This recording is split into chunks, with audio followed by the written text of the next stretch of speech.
The Crypto Street podcast is hosted by Crypto Dale, Prince, and Killer Whale, who can be found on Twitter at Crypto Dale, at Killer Whale, K1LLERWH4LE, and at 13Prince31.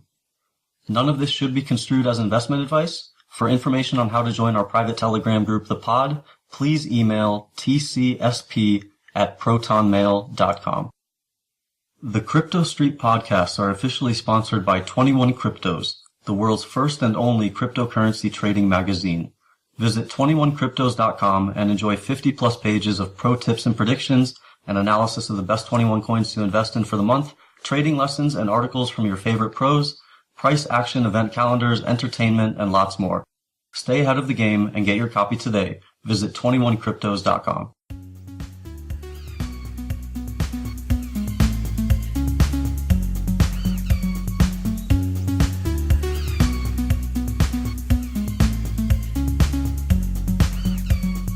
Hello, everyone. Welcome to Crypto Street Podcast. Thank you for tuning in. Hopefully you enjoyed your long weekend and are ready for the holidays. As always, my name's Crypto Dale. I'm joined with Killer Whale.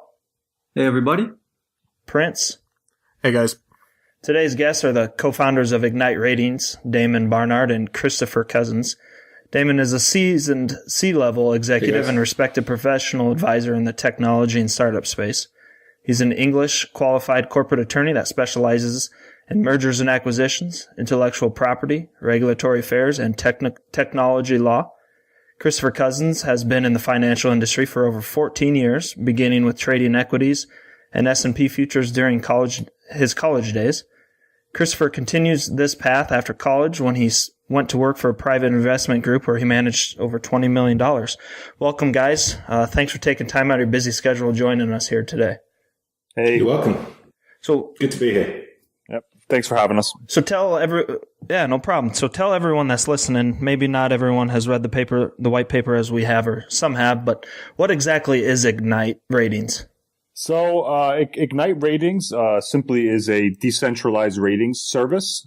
We kind of like to think of it as ultimately a decentralized Bloomberg terminal where you can access, real-time trading, investment signals, and then also execute your trades as well. So who are some of the key players that are on your team? Maybe give them a shout out that maybe some people would recognize.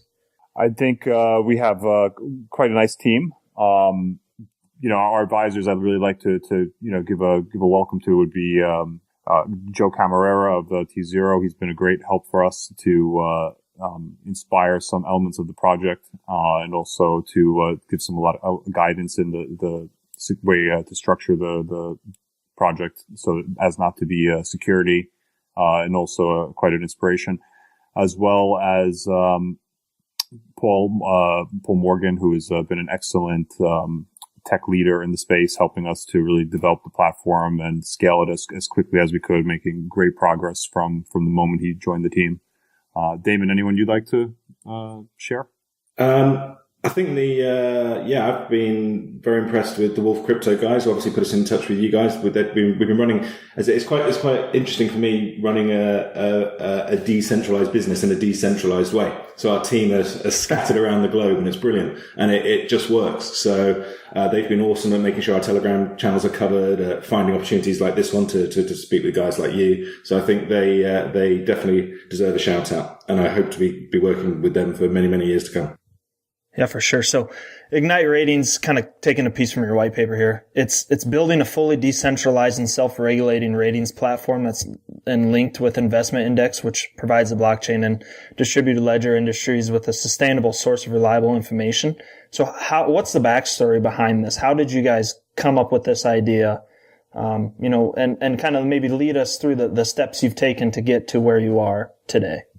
So the concept really was born out of some early discovery in the ICO space. I started looking at it from a traditional finance background, trying to find trading opportunities and investment opportunities, and I really was struggling to see how any of these ICOs had any investable metrics that could be analyzed in order to determine whether or not it was creditable, if you could, possibly make a return on this or not.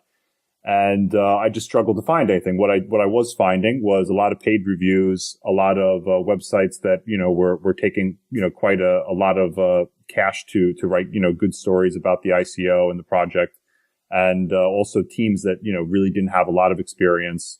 So there was all these things, and I'm talking like this was back in early 2016. And I just thought there has to be a better way to evaluate ICOs, and in traditional finance, we have a lot of ways that we can go about evaluating the investment quality of a product. Companies like S&P were founded on the back of there being a lack of investment intelligence. And now today they provide quite a bit of it. You have a lot of Wall Street publications that do their own independent research, totally exclusive and outside any sort of influence.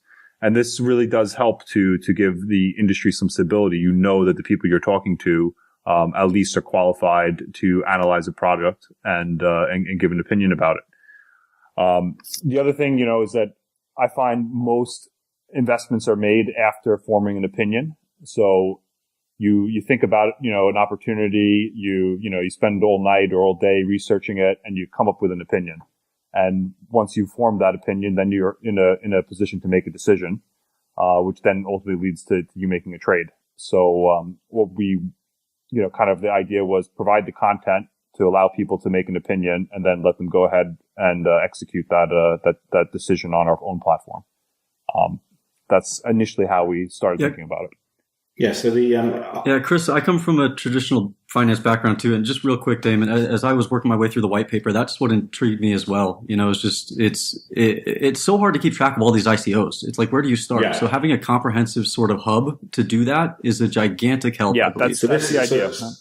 Go ahead, Dan. So the whole project came about because Chris and I had this very conversation. We've been working together on various projects and various businesses for years, and we're close friends. So we're sitting down having a beer one day, talking about these things and how do we get into it and what do we do. And Chris said to me, if it was a new bond that Lloyd's Bank was issuing, I could go and speak to S&P about it or Moody's, and I'd ask their opinion. And we realised that level of investment intelligence was missing. But the flip side of that is that actually that type of investment intelligence is very flawed because it's centralized. It's very much some guy sat in an office deciding, this is a AAA rated asset, usually because the guy's paying him for the rating and he knows that he wants the repeat business from the guy who's paying him for the rating. So the whole business model, which has existed for decades and decades and decades, is fundamentally flawed. So Chris, again, the same conversation, Chris threw it out there. So, okay, why don't we decentralize it? Why don't we be the guys who decentralizes it? And the main issue we had with it initially was this idea of incentivization. We couldn't really, I call it the TripAdvisor curse. So for every 100 people that like to use TripAdvisor so that they can pick the right restaurant to take their girlfriend to on Valentine's Day, there's only one guy who's leaving a review. There's like 100 abusers and one guy who's leaving a review. So I was like, well, how, that's fine for TripAdvisor when you've got millions and millions. You have critical mass on that platform. But for us, it's like, how do we incentivize people to actually get involved with the product without actually paying them ourselves, without risking that kind of conflict of interest? And it took us a few weeks of thinking about it, but this is where the Ignite Index came in. We came up with the idea of actually, why don't we take a position in the highest rated assets as rated by our own community? And then if those ratings track with real world performance, we'll realize a gain and we can share that gain with our community. And the loop kind of closed. It was like one of those eureka moments, and we were like, that just works. That will be perfect. If it does what we think it's going to do, it just works because everyone's aligned. And taking this one step further, once the platform's launched, you will have, I believe, ICOs wanting, like proactively coming to the platform, wanting to list their ICOs on the platform. First and foremost, because it's free, because we don't want to take a payment because that would again skew the incentivization aspect. We don't want anything, it's, if you guys want to come to the platform, you list on the platform, you upload as much information as you can, you allow our community to rate your ICO. The more you give them, the more you listen to them, the more, if they say to you, we need X, Y, and Z, you give them X, Y, and Z. The more of that you do, the more whiter than white you will be as an ICO, the more transparent you will be, the higher rating you'll get. Oh, and guess what? You're doing all this in front of a pool of God knows how many thousands of potential investors, and also one big whale sat at the back, which is Ignite, who will invest in your project if our community rates it highly enough. So it's actually the perfect ecosystem for this industry. Yeah, that's really the idea. And just to be clear, it's not just ICOs. It's existing cryptos as well, So I think I think ICOs will really enjoy using the platform because it's like tons of benefits for free. I mean, yes, it requires them to do quite a bit of work in the sense of that they have to, do what they should be doing anyway, because they're going to be criticized and analyzed by our community. But at the end of the day, when they're ready to launch their ICO, it's going to be a phenomenal product because it's going to have everything that our community wanted, and they're going to get investment from our community and from Ignite directly. So I think it's a really, really, interesting idea from an ICO to reach out to us, and we hope to be working with many. I mean, not only do I think this is a cool idea, the space really needs this because it's overwhelming, trying to sift through all this stuff, and just having a centralized hub like this is going to be fantastic. So this is something I'm super excited for, just for myself personally too. And I think, talking with people in crypto, this is really, really needed. There's only really maybe 2 or 3 websites out there that have any info on ICOs that are upcoming. And going through those websites, honestly, it's kind of just a maze. You don't really know how to categorize these things, so trying to find new and up and coming projects, it's hard, it's so hard. Usually it's just word of mouth, right? Because when you're researching it, you got to go through so much stuff, and a lot of stuff, it's just garbage that's too. The problem, right? Well, but again, a lot of the existing platforms that are out there that are they're holding themselves out to be investment intelligence type platforms are still centralized. It's still a guy, often one guy, sometimes 2 or 3 if you get a few friends together, but they're just like you guys. They're sitting around a table going, okay, what do we think of this, this, and this, and they're rating it off their own opinions, which is fine. That can work. If you scale that by 100x, 1000x, 10,000x, keep going, then that's where pure swarm theory comes in. That's where, the wisdom of the crowd does actually start pushing things in the right direction. As Chris said, if you're capable of investing your own money in something, if you're capable of forming an opinion, making a decision, and investing your own money, then you should be able to share that opinion with others and justify it. Simple as that. Yeah, and you're so correct in that conflicts of interest abound so much in traditional finance. I mean, it's just the fee structures, the rating system. You can go on and on and on. I mean, you take an example of a company who rates a stock, and they don't want to rate it negatively because it's going to affect how much business their investment banking side can do with that company in terms of raising capital.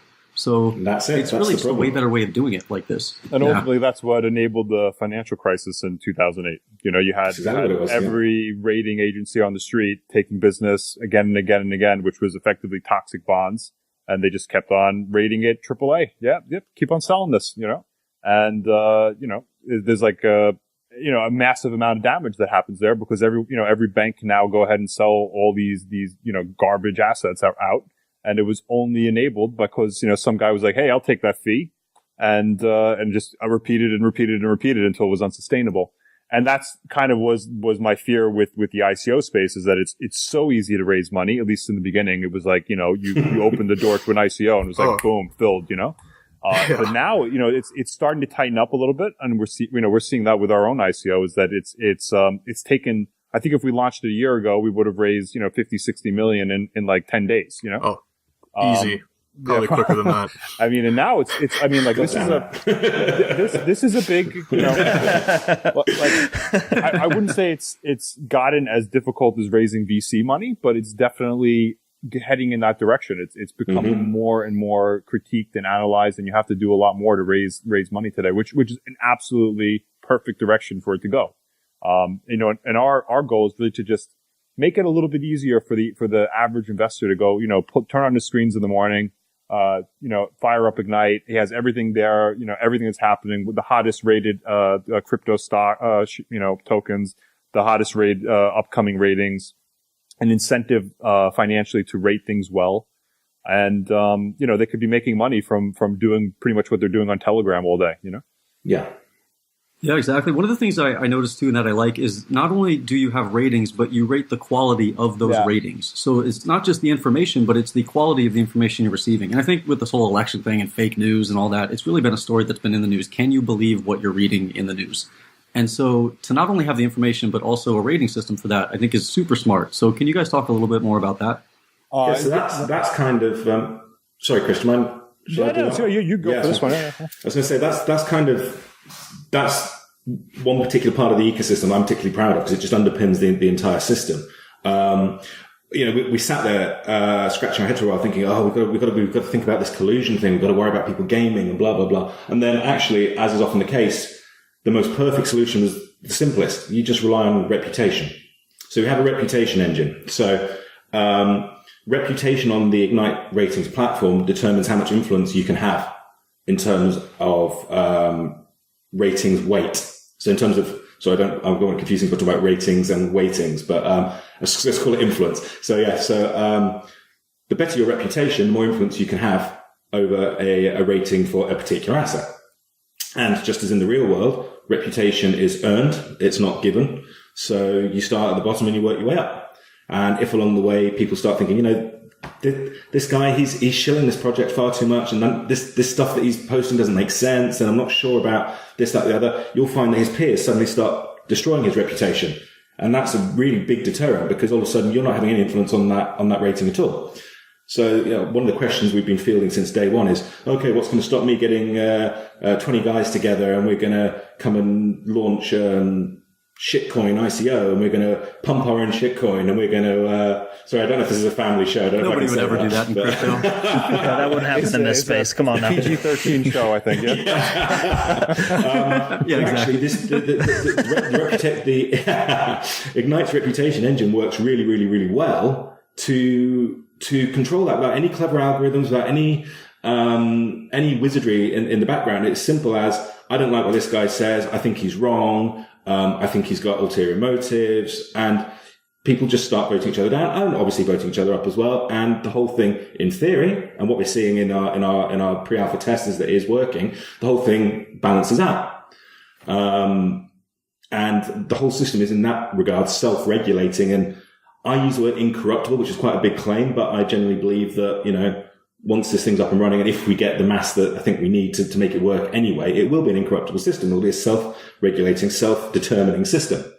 That is, based on the old-fashioned concept of reputation. I love that idea, because it creates a lot of pretty much the formula to have a really strong community.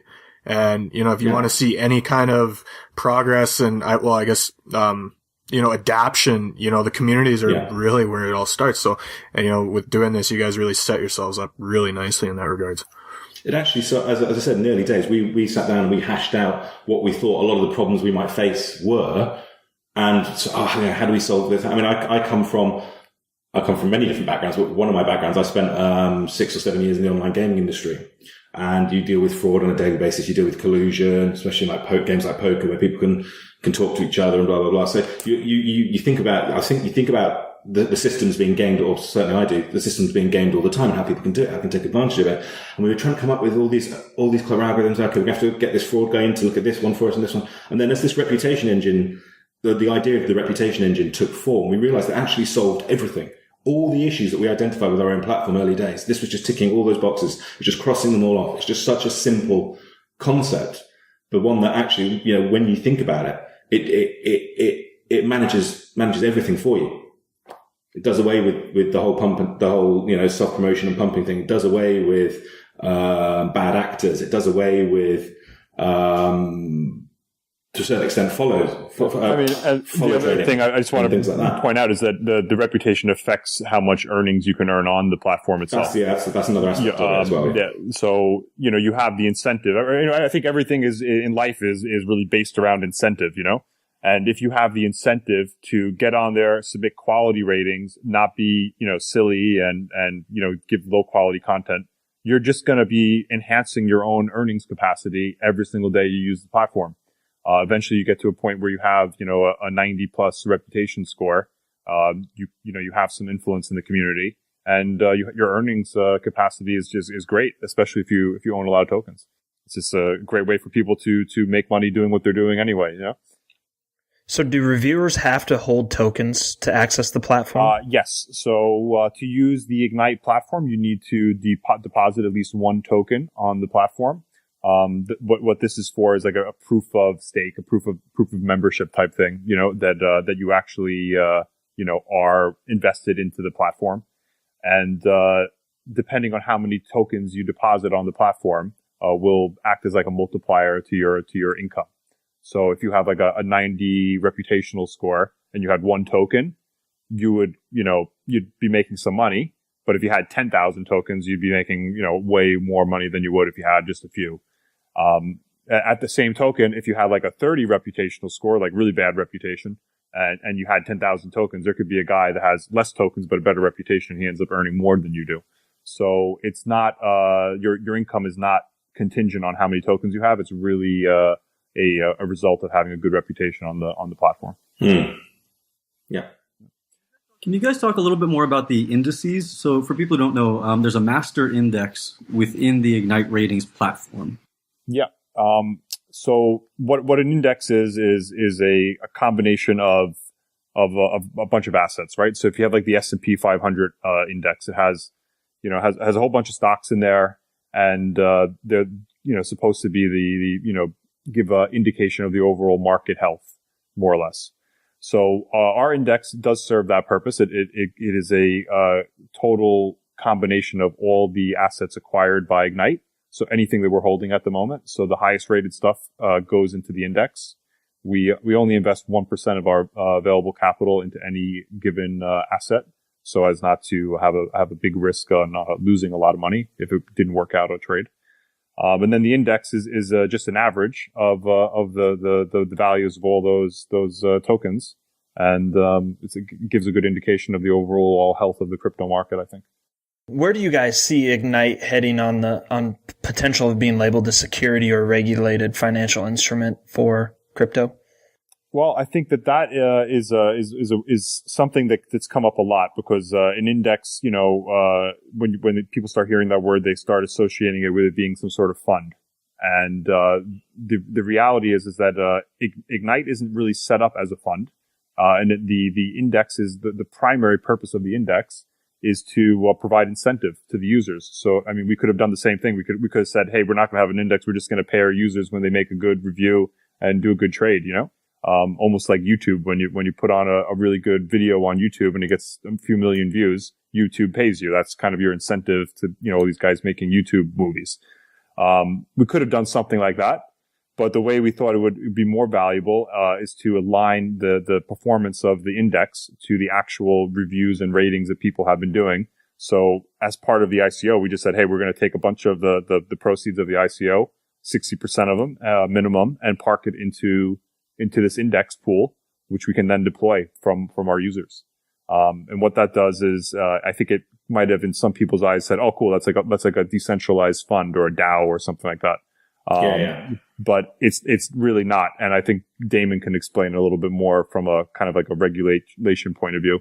But, that's the theory in the layman's terms.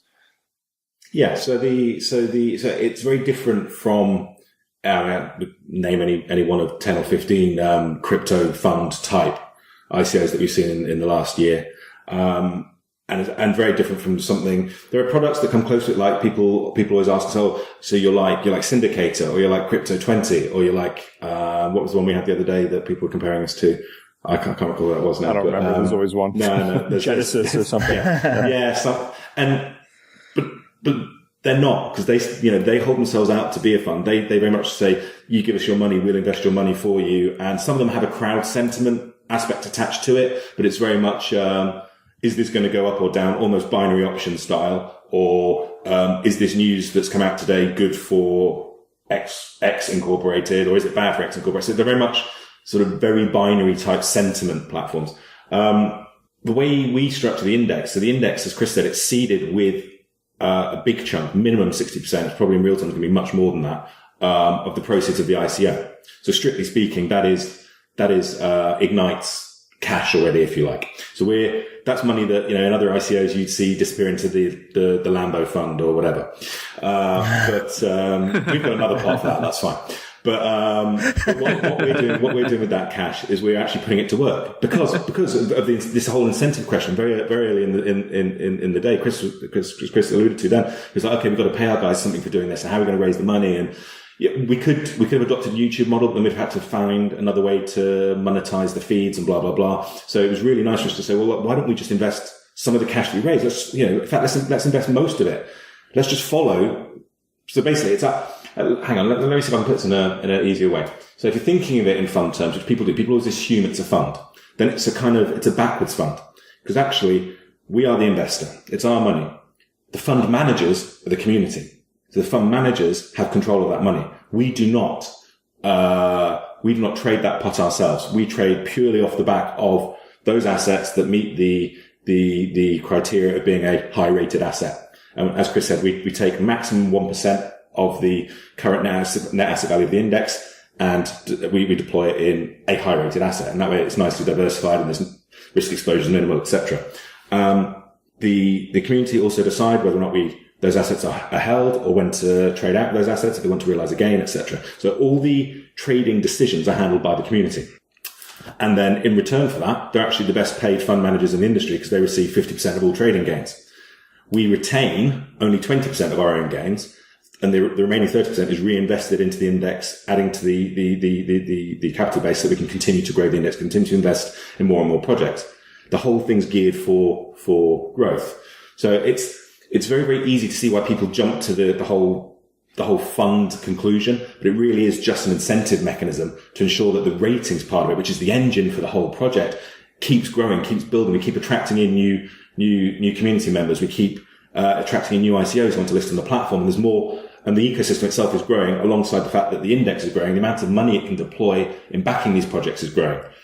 So there is a fund aspect to it, and we do refer to it as an index for ease of understanding, but it really is very much a case of let's put our own money where our mouth is, or rather where our community's mouth is. Let them tell us how we should deploy this money. We will deploy this cash, and they will reap the majority of the reward in return. And that's how it works. I love that. I really like how you said reverse fund, because it's very much kind of like that, in terms of rather than a lot of people giving money to a few, and then them managing it. It's a really easy way of understanding it, I think. It's set up so nicely too. Like there's a lot of incentive for a strong community. And communities, they can make or break, a platform. And so you have those incentives in place, and that's huge. Yeah. That's for us. So let's kind of go back to. Oh, sorry. Go ahead. I'm sorry. Go ahead, Chris. I was just gonna say that for us, the real big, value here is that it's truly decentralized, with a big community. And we think that, look at how much value sites like, even though they have their flaws, like, sites like TripAdvisor have brought to this, when you go visit a new city, you don't know where to go. It just, that adds so much value to you. It's a great place. You go in, you Google whatever town you're in, you find what you're looking for. And it's kind of the same, aspect that we're trying to make. We're trying to make a really good community that has proper incentive to stay active and, always giving their feedback.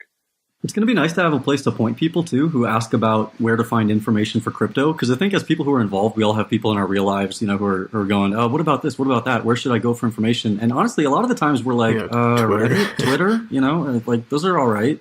Those are probably your best bets. And it sounds kind of amateur.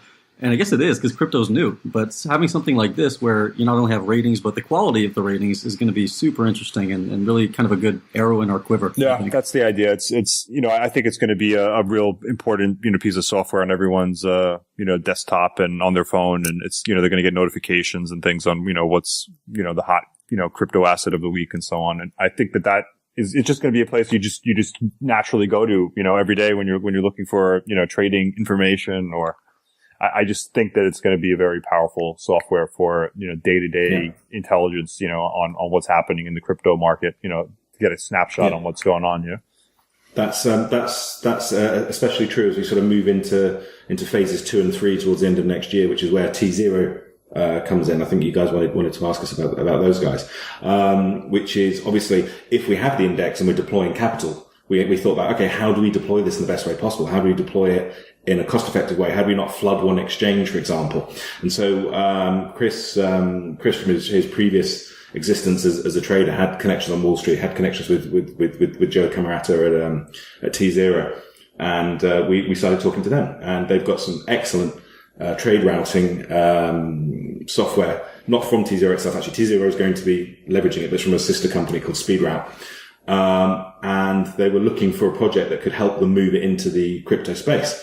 And seemingly we are that project, and it's really exciting to be involved with them on that front, because it'll allow us to deploy our capital very, very, very efficiently, spread across 10, 15, 20 different exchanges, not flooding any one particular market, always getting the best price we can, when it all averages out.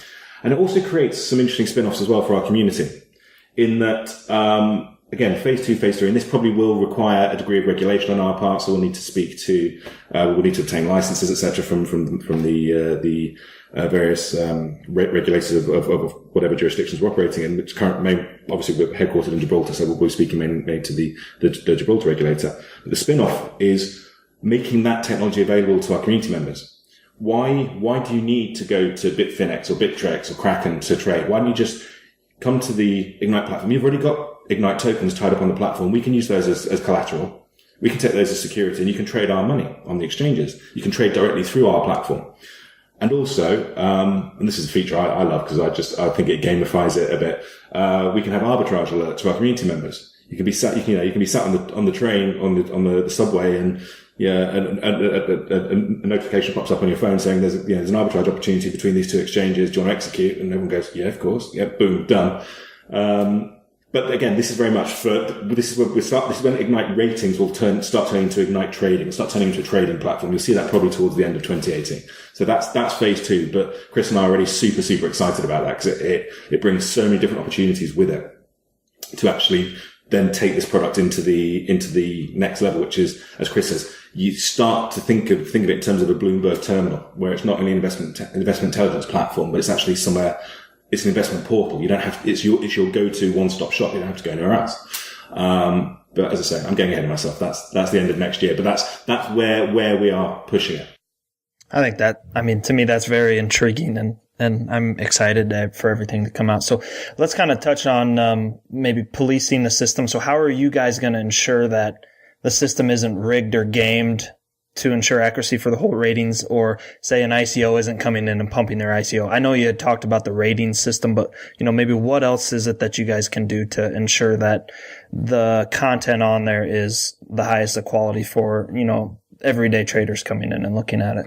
Yeah, it's a good question. It's one we get all the time, and it really comes back to the reputational system, and I mean, we discussed that quite a bit, but I'll just discuss another quite interesting point on that. Everyone on the system on Ignite is completely anonymous. So, if the 4 of us are on there, we would never be able to know that, we'd say, hey, I'm on the Ignite platform, but we could never find each other on there. That's big, actually. I wasn't aware of that. Yeah. So, yeah, that's huge. So what does that do? It means that the 4 of us can't gang up together, make a little, posse, and then go and, attack one particular asset to try and enhance our own book and make money for ourselves or so on. So, you'll never be able to find, even if Damon and I are sitting next to each other, we wouldn't be able to know, I would be able to see what he's doing, obviously, but, if he then went home, I wouldn't know who he was. I would have no idea because his user, he wouldn't have a username. So no one has a username, and they're kind of like a account identifier. It changes with every asset, and it changes every time they log into the system. So there's never a way to determine who someone is. All you'll see is their reputation and their activity, like how much activity they have on the platform. But you'll never be able to reach out to them, direct message them, try to, collude with them in any way. It's in that sense, it's totally kind of anonymous. I love that because, it makes everybody equal pretty much. And, say we got crypto Twitter, there's a lot of big, heavy accounts that, they can move markets all on their own once they make a tweet. There's for some of the smaller caps. So if you take away that name and you just, it's anonymous, then it's just, it's how it should be. It's just legit and it's an opinion. It's not going to be a bunch of followers just, flocking in. I like that. I think it also encourages people to be more honest, because they're not afraid of backlash from other people. Because you never know who anyone is. So you're just literally stating honestly what you think about an asset. And, we do like separate, all the different types of ratings, so, someone might be really good at technical analysis, or there might be someone who's really, really good at, evaluating the team and making sure they're real and checking out their LinkedIn and, even like maybe calling like their old boss and finding out if they actually worked at the place or something, like all this type of, this is the type of stuff you should do, right? Cause you have no idea. Like, Absolutely. Some guy posts up his picture online, there's been cases where they've been scraped from random LinkedIn profiles and stuff, and it's been entirely fake, the whole team's fake. Yeah. So this type of stuff does go on. It's funny, but it does happen, and they still manage to raise money from people who don't bother researching. But we know that there is different segments that people will be really good at rating, and then there'll be other things that people have no idea on even how to go about rating it. So when you have a very big community, there will be on areas that require, there's I think probably everyone can go and research people on LinkedIn, so probably that area is not going to have as much of a reward potential for doing that feedback. Whereas something like maybe, analyzing the financial viability of the project is going to require more work. So your reputation will get enhanced, a little bit more from undertaking that review, or rating process than, something simple like, reviewing the team. So it's all these type of things. So it actually requires a ton of work on the user base to even, make a review. It's something that will happen progressively with time. And I mean, it's not going to be like a ton of work for you if you're just going in every day and doing a couple of ratings here and there. But for you to try to create an account and then game it, is going to be really hard because you're going to have to build up your reputation. Because some guy asked me, he goes, okay, I'm going to buy 10,000 tokens. I'm going to make 10,000 different accounts. Okay, good. You're going to have no life, and you better have like a factory of Asian workers pumping out reviews all day. Because seriously, like, how are you going to do it? You're going to have to build up from zero reputation. You're going to have to be right all the time. You're going to have to make the whole rest of the community appreciates what you're doing. So it's going to have to be quality content. And you know what? And if you do that and it's a good review, thank you. Go ahead, do it. Open a factory of reviewers because it's going to make us money, So it's, I don't know. It's funny, people, when they start to think about it, they get it. But, it's like one of those things when you first, but I'll game it. No, it doesn't. I think a lot of crypto projects are like puzzles where it's like, unless you know it really, really well inside and out at first, or it takes a while for it all to kind of connect and make sense. I agree with you. 100%. It's like you're slowly putting the pieces together. And like you touched about before, where almost everything is broken down into incentives. And that's something that, maybe people who don't have a background in finance maybe don't realize, but it's so true. I mean, because at the end of the day, everybody is acting probably in their own best interest, okay? And if you incentivize them to do a certain thing that will benefit them, they will probably do it. And you can follow the money in almost any job and kind of see the behavior, that it causes. So I really like how it all kind of comes together as this big jigsaw puzzle and just kind of makes sense with all the different synergies. That's the idea. It's just to create. It's really. I mean, if I want to summarize it, in like one sentence, what it is it's a platform for quality content that's been vetted by a community. That's really what it is. And then content is king in any industry. The reason it's king is because it helps formulate people's opinions. And once you have an opinion, you can make a decision. And that's really what we want to do. We want to help people make investment decisions in the crypto world.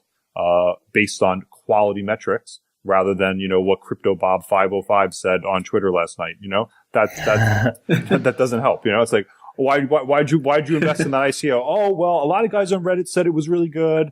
I mean, if you, went into any hedge fund and you were like, oh yeah, I'm going to start a fund. Like, okay, how are you evaluating your investments? Well, we go on Twitter and then we go on Telegram and a bunch of anonymous guys tell us this is really hot, and like we should get in on it. It's going to the moon. And then we go ahead and buy it.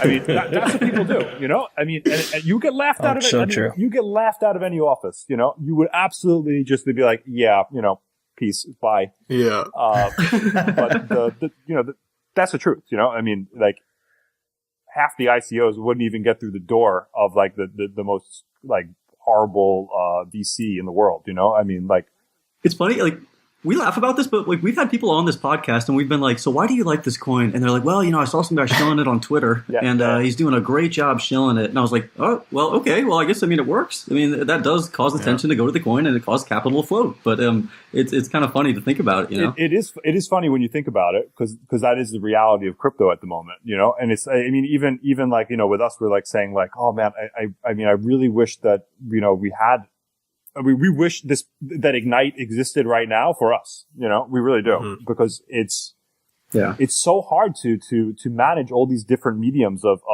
pushing out content, And then, of course, you're reliant on people that, I had some guy the other day. He's like, hey, I can bring you a bunch of investors. Send me one F and I'll bring you 40 investors. That's like clearly a scam, Yeah. But it's like all day long I'm dealing with this nonsense. I mean, how many today do we get of marketing guys who want to, it's like every day. I'm telling you, if every marketing guy in crypto, if I was approached that many times by real investors, this project would have been filled by 5 a.m. tomorrow. There's so many bullshit marketing people all over the place that offer no value. And, some of them do. There's some really good, really good, outlets for getting the word out. My LinkedIn's just full of the garbage. Yeah, but that's what I mean. You have to feel that, So when you're running an ICO, you don't have a lot of time, Damon and I are up most days, probably 20 hours plus. I know Damon probably hasn't got sleep in 3 days trying to get the smart contract sorted out. Yeah. And it's just all the needless stuff that you get. It's just a time waster, really.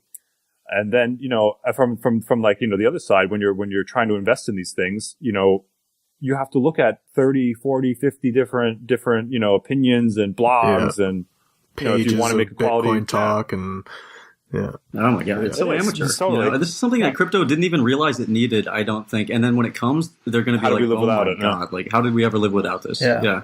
That's what we hope. That's what we're trying to do. It is what we're going to do. This is, when you start to think about it, it's so needed in this industry. It's actually amazing. Yeah, I'm stoked about it. It's amazing that it doesn't exist, So we're excited about it because we want to use it, and that's what we, that's what I'm doing for most of my life is trading, and if I had to make trades, for the last 13 years, digging through blogs and Reddit posts, I probably would have stopped after a few months. Because it's just no way of it's hold on, let me look at this post. Yeah, it's interesting. The whole crypto space is interesting, but I really think it's maturing now. It is. Yeah, I remember when Bitcoin first started hearing about Bitcoin, and I didn't think it would really take off the way it did. Certainly not until I never thought it would be nearly $20,000 a coin. It's just incredible to see it all maturing and growing. And now there's a futures contract for Bitcoin. It's very cool. Yeah. So I think we're here at the right time, It's perfect. Absolutely. The positioning, the time, now is the time. It's awesome. Yeah. It couldn't be better. Yeah. That's really good. So to wrap this up, let's talk about the Ignite debit card real quick. Okay. And I think touch on maybe if it's a general purpose debit card for crypto or if it's specific to the rewards that are earned from the index. Yeah. So the Ignite debit card is it's just really a way to access your rewards from the platform. So when you do a good job rating and we realize a gain that goes on your on platform wallet. From that wallet, you can go then transfer it to your, whatever normal wallet you're using for your coins. You can go ahead and buy more Ignite with it if you want. Or you can go ahead and just move it into your debit card and, then go spend it, wherever you want it. It's really just there for that purpose. It's kind of funny. Some people said to me, they're like, oh, we think the debit card's the best part of the platform. And, oh, what so cool. You have Visa. That's the holy grail of crypto. And it's like, yeah, okay, whatever. It's just really it's a way to access your money, That's it. It's, and they really have Visa too, not like that scam or whatever it was a couple months ago where they decided to use the Visa logo, I think. And then Visa's like, wait a minute, we didn't partner with you. Yeah, there was, I'm not going to name names, but I think we all know who that was. Yeah. But yeah, in the end, I think even that project got together. But the thing is with MasterCard doesn't have any interest in getting involved in crypto right now. Visa's quite interested, and we're working with a local provider here who's probably issuing something like 80% of all the cards for crypto space. So that's actually one of the easiest elements of our project to execute on, really, because that relationship has been, I know those guys when they were starting that business up like 6-7 years ago. So it's not a hard thing for us to arrange having a cool debit card where you can pull out your Ignite gains and go ahead and spend it at a restaurant, take your girlfriend out for a nice dinner or whatever. It's just a way to access your money. That's all debit card ever is, For sure. Well, guys, Chris and Damon, I want to thank you guys very much for taking the time out of your busy schedules to join us. Super stoked about this. Thanks. Yeah. I am personally, and I'm glad you guys agreed to be on here. Oh, it's our pleasure. Yeah, thanks for your time. I think it's something the space really needs and is going to really look forward to. Yeah. No, this is awesome, guys. Yeah, is there anything in parting that you guys want to tell the community where they can find more information about you, the website, Twitter, anything like that? Yeah, you can go to igniteratings.com. And that's really the best place to find information from our mouth. But then our Telegram group is really well monitored, and we're on there all the time. So I mean, really, if anyone has any questions, Damon and I are always online, and you can just send us a message. Either of us would be really happy to talk to you personally. We really do kind of like take pride in making ourselves available to all potential contributors and anyone that has any interest in the project. So it's we're here to help the community really thrive and grow. And any suggestions or any ideas you might have, we're really we're happy to hear it. Ultimately, we just want this to be a solid product that everyone uses every day. So that's the aim. Well said. Please get in touch. Yeah, great talking to you guys. Thank you very much again. Well, for sure. Thanks again, guys. Thanks for having wish us. you well, and I'm sure, no problem. I'm sure it'll be a great success. Yep. Have a good one, guys. Take care. We'll see you.